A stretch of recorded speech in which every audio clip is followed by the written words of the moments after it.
Dans le tumulte de la vie moderne, où l'exigence de performance se conjugue souvent avec une disponibilité constante, la quête d'un équilibre entre la vie personnelle et professionnelle est devenue une préoccupation majeure.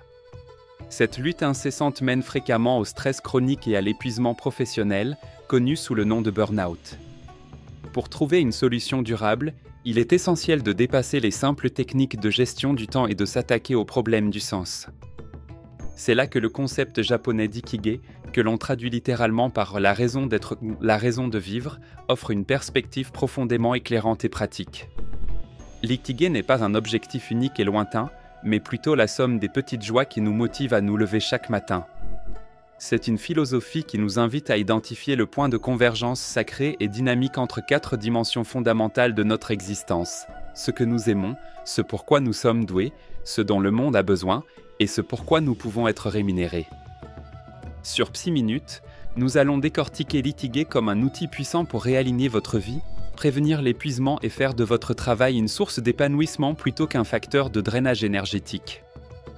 Le burn-out et le déséquilibre ne sont pas des échecs de notre emploi du temps, mais les symptômes d'une désynchronisation du sens.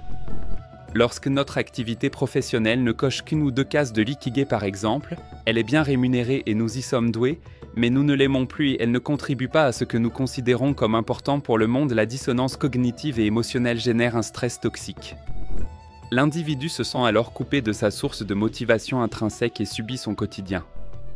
L'ikigai est la boussole qui nous permet de revenir à l'authenticité en cherchant l'harmonie entre notre vocation, ce que l'on sait faire et ce dont le monde a besoin, notre passion, ce que l'on aime et ce que l'on sait faire, notre mission, ce que l'on aime et ce dont le monde a besoin, et notre profession, ce que l'on sait faire et ce pourquoi on est payé.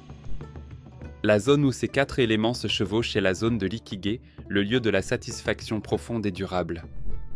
Comment intégrer cette quête d'ikigai dans le rythme effréné de la vie quotidienne pour retrouver un meilleur équilibre? La première étape est l'exploration introspective active. Plutôt que d'essayer de réorganiser votre emploi du temps comme une machine, il faut commencer par écouter vos signaux internes. Le concept japonais met l'accent sur les petites joies du quotidien, kodo, qui sont des indices précieux. Identifiez les moments de la journée où vous vous sentez le plus vivant, le plus engagé, ceux où vous oubliez le temps. Ces moments, qu'ils soient liés à votre travail, résoudre un problème complexe, encadrer un collègue ou à votre vie personnelle, jardinage, lecture, sport, sont les marqueurs de votre flux personnel.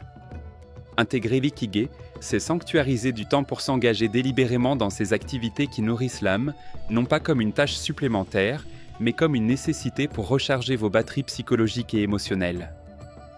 Cela peut signifier réduire le temps passé sur les réseaux sociaux pour le remplacer par 10 minutes d'une activité que vous aimez vraiment.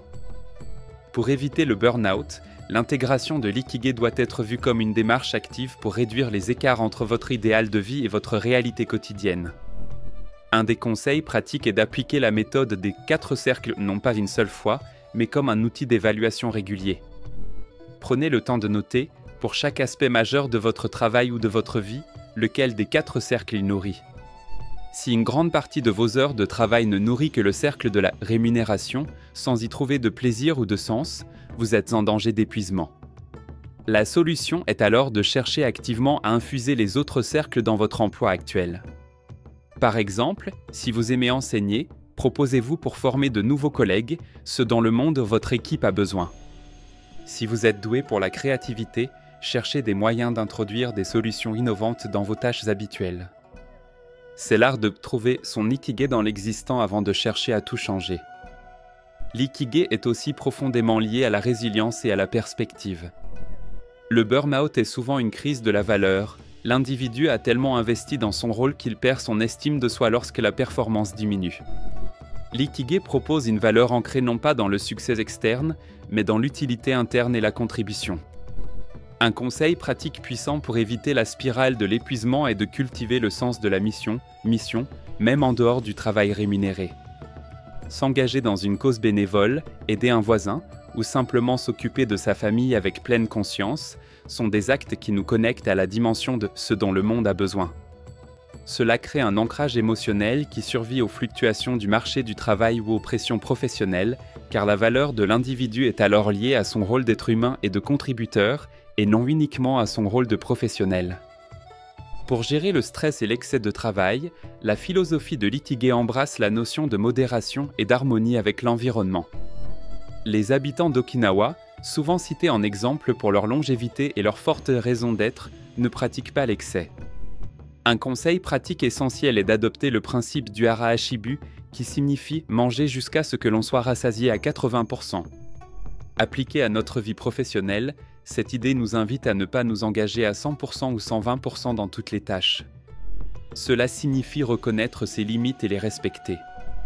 Il faut apprendre à se déconnecter complètement, à laisser intentionnellement des espaces de vide dans son emploi du temps pour la récupération et la créativité. L'ikigai n'est pas une quête pour le travail parfait et sans fin, c'est une quête pour la vie équilibrée et pleine de sens, où l'effort est soutenu par la joie et la conviction, et non par la seule pression de la survie économique ou de la performance sociale. Enfin, l'équilibre entre vie personnelle et professionnelle se trouve dans l'acceptation que l'ikigai n'est jamais statique.